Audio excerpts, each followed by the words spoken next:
Welcome to Press Review for Wednesday 18th of December. I'm Carmen Cracknell.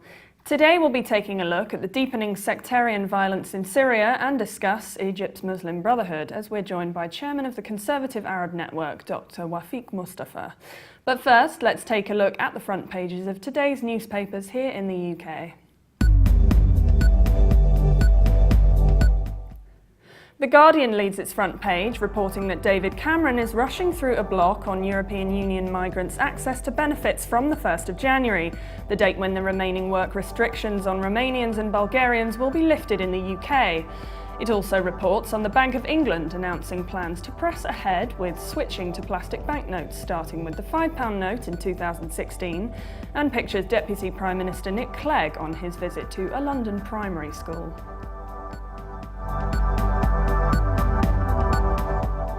The Independent leads its front page with news on a British doctor who was found dead in a Damascus prison cell, and takes a look at the vast disruption that could be caused across the country by fracking, as the government announces it would make 40% of Britain available to companies to explore for oil and gas next year.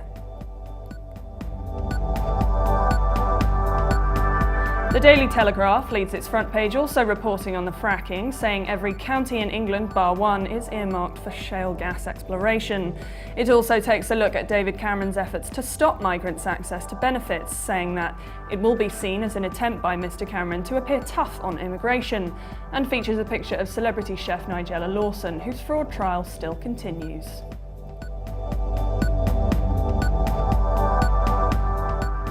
The Times leads its front page, reporting on paedophiles from a prep school escaping justice for 10 years after a judge decided that it was unfair to put one of them on trial. The paper says the school was a child abuse factory, with more than 30 boys abused over decades. It also reports on Charles, the Prince of Wales, saying that Islam is a threat to Christians in the Middle East, and features a picture of Michaela McCollum and Melissa Reid, who were caught trying to smuggle £1.5 million of cocaine out of Peru.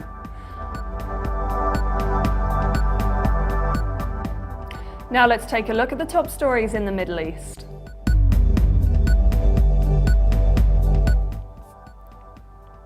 As Egypt's Muslim Brotherhood's new channel Rabaa TV launches, let's take a look at what analysts are saying about the Islamist group. Republican member of United States House of Representatives Michelle Bachmann writes an opinion piece in the Daily News Egypt titled "Muslim Brotherhood, A History of Terror." Bachmann says if the decision of the interim government of Egypt is to consider the organisation of the Muslim Brotherhood a terrorist organisation, then the US should follow. From the time of Hassan al-Banna and the secret apparatus staging terror attacks across Egypt, to the ongoing attacks on Coptic Christians and churches, and the terror campaigns targeting the military in the Sinai and elsewhere, the Muslim Brotherhood has always kept terrorism as part of its arsenal, and living up to their motto, "Jihad is our way." Bachmann says we've seen the Brotherhood engage in a two-faced policy of publicly condemning terrorism to media outlets in the West, and then supporting terrorism when they think no one is looking. When they get caught, the predictable response is to claim that they were misquoted or taken out of context. She adds that after the 25th of January revolution, the Obama administration and the American media fell for this doublespeak, embracing the so-called moderate Muslim Brotherhood. But as the people of Egypt quickly discovered, they were anything but moderate. Under former President Morsi's brief tenure, the Muslim Brotherhood's program of extremism was given a green light. Bachmann says that when Morsi issued his 22nd of November 2012 declaration claiming that his power was beyond the review of the courts and that all his decrees could not be appealed, effectively declaring himself dictator, the Obama administration issued no condemnations. She concludes that the move in Egypt to designate the Muslim Brotherhood a terrorist organisation is one born out of urgent necessity and the group's long history of terror. If this decision is made by the Egyptian government, then the United States should follow.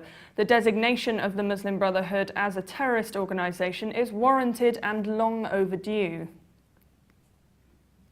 Writing for the International Business Times, Olivier Gitter writes, "The Muslim Brotherhood has set up home in London and Britain should be aware."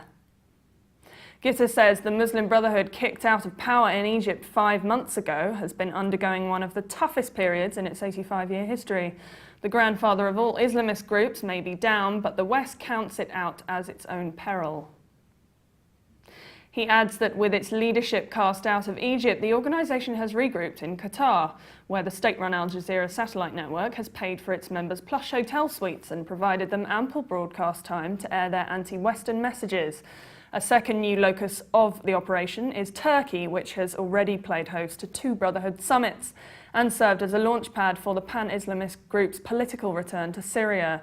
He adds that Istanbul will also broadcast the group's new channel Rabaa, which has got a budget of $35 million. However, according to Gitta, the Brotherhood's third choice for its new address should also come as no surprise. It is London. The centrality of London in terms of the Brotherhood's global network has spiked since the removal of President Morsi.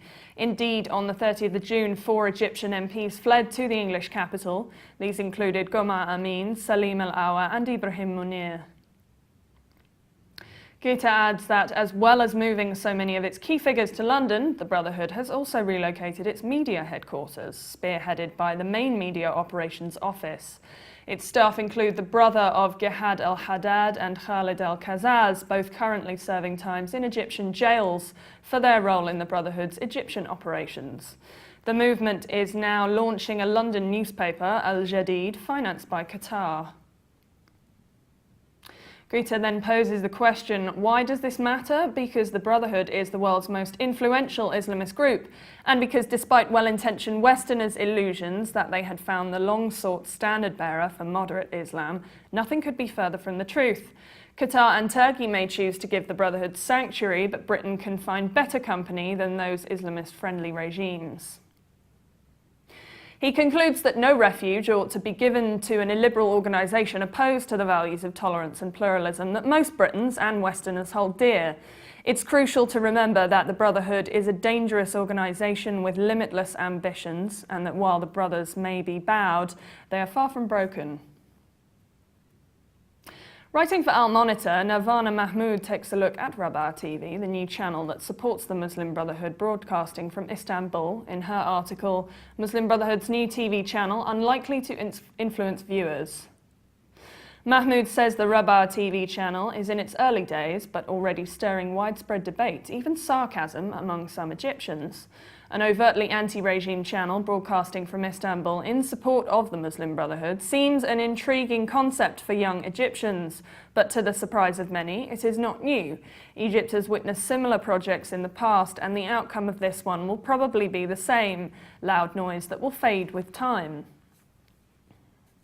Mahmood continues to take a look at former President Anwar Sadat's historic visit to Jerusalem in 1977, which followed by former Libyan leader Muammar Gaddafi creating an anti-Sadat radio channel that broadcast from Libya. The channel broadcast various programmes, including a satirical one that was particularly popular and presented by a popular figure from Nasser's elite. He mocked Sadat's speeches, his theatrical style, and his wife Jahan's involvement in politics. It was a mean yet funny propaganda war. Mahmood asks, sound familiar? It should, although the current turmoil in Egypt is mainly concerned with domestic rather than foreign policy issues.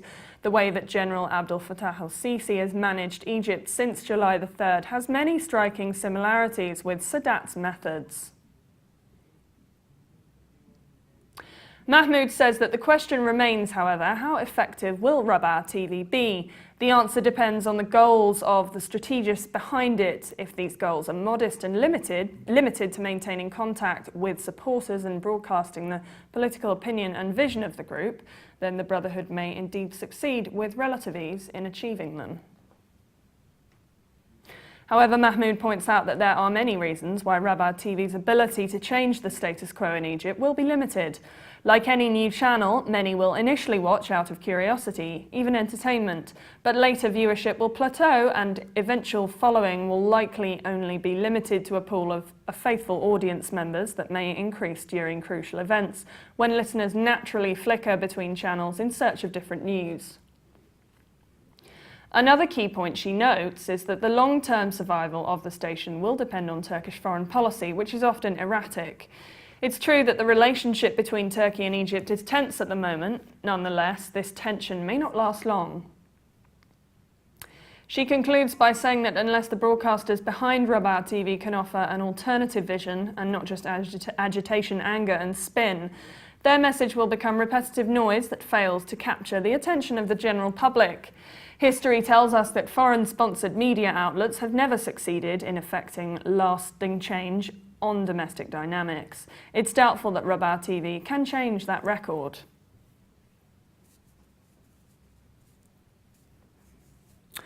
Joining us today is Dr. Wafiq Mustafa, Chairman of the Conservative Arab Network. Thank you for joining us today, Dr. Mustafa.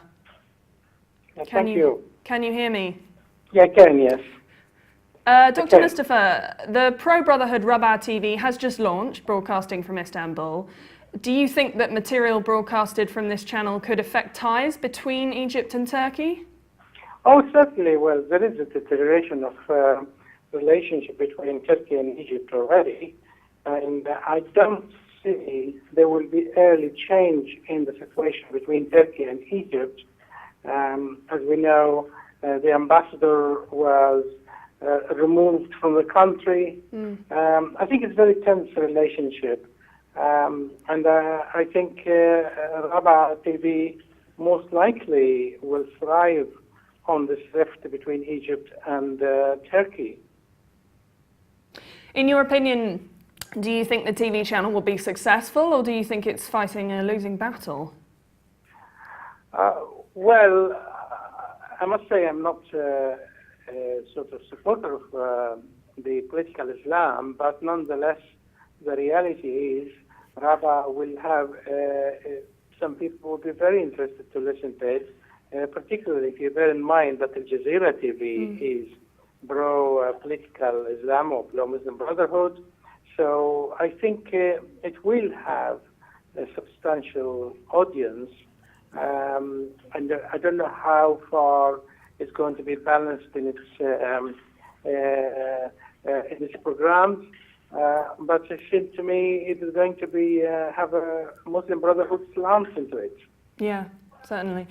And lastly, an article published by the International Business Times says that the group is reportedly now also launching a London newspaper, which is said to be financed by Qatar.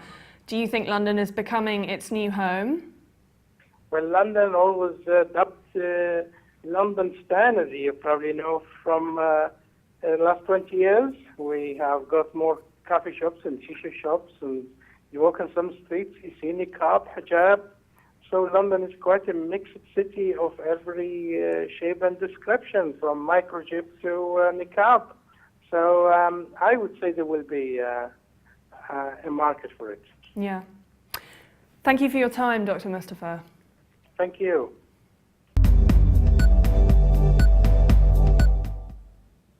As sectarian violence worsens in Syria and the Kurdish issue comes to the forefront, let's take a look at what the papers are saying. Vladimir van Vilgenberg has written a piece for Al Monitor titled "Syrian and Iraqi Kurds More Divided Over Syria." He writes that the weakening of central states in the Middle East has resulted in a new power struggle among Kurdish parties over control of the Kurdish areas in Syria, instead of unifying them. The outcome is two different Kurdish autonomous zones in Syria and Iraq that compete with each other based on different economic models. Van Vilgenberg cites the New York Times as saying Syrian Kurdistan could break off from Syria and merge with the Kurdistan region of Iraq in a breakdown of the Western-imposed Sykes-Picot border of 1916. The main Kurdish blocs in Syria include the Democratic Union Party, PYD, which is the strongest Kurdish party on the ground in Syria and aims to build an interim administration inspired by the PKK's political ideology.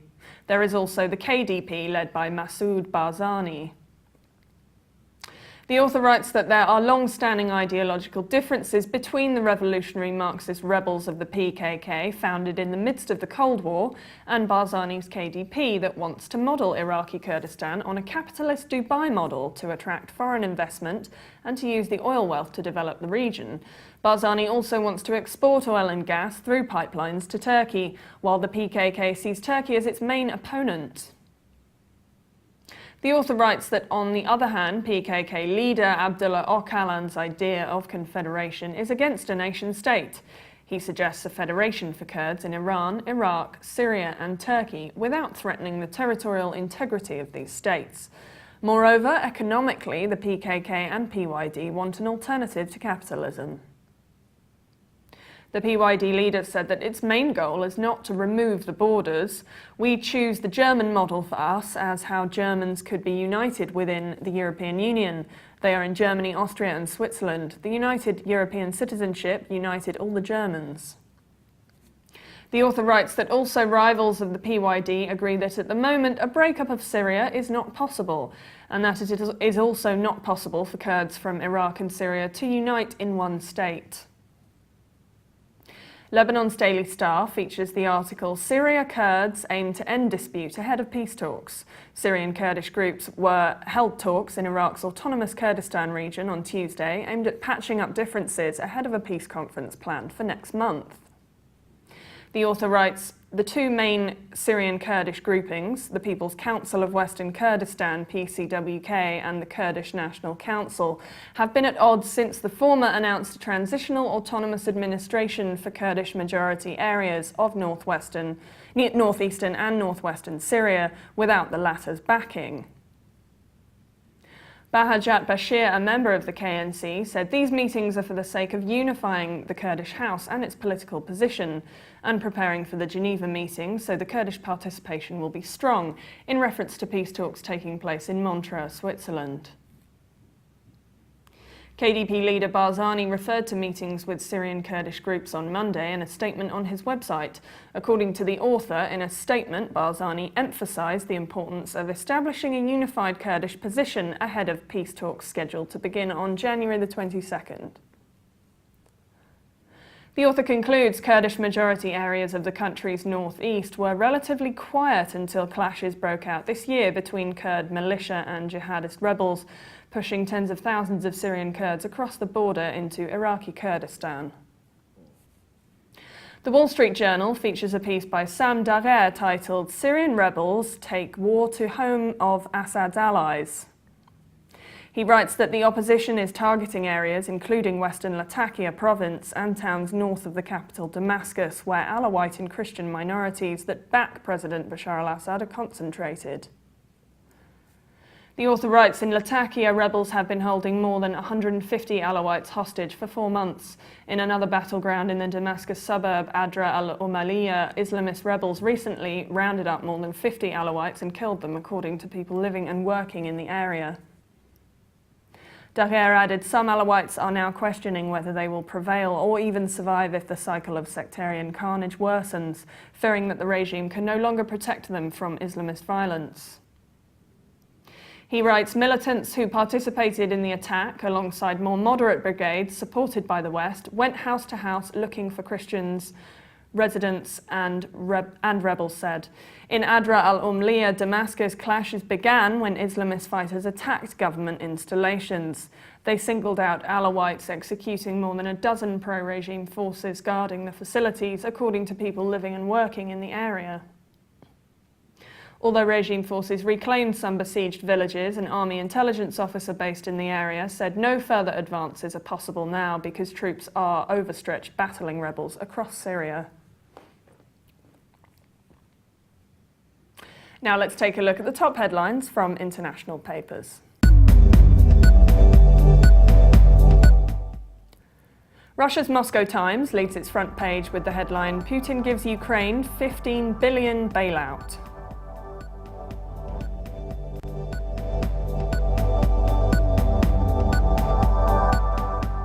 The International New York Times leads its front page with the headline, Corruption raids royal Turkish politics.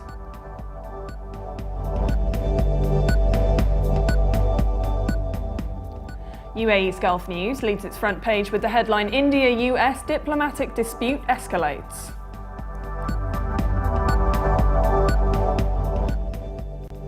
And finally, Israel's Haaretz leads its front page with the headline, Ramallah, Kerry sides with Israel, responsible for crisis.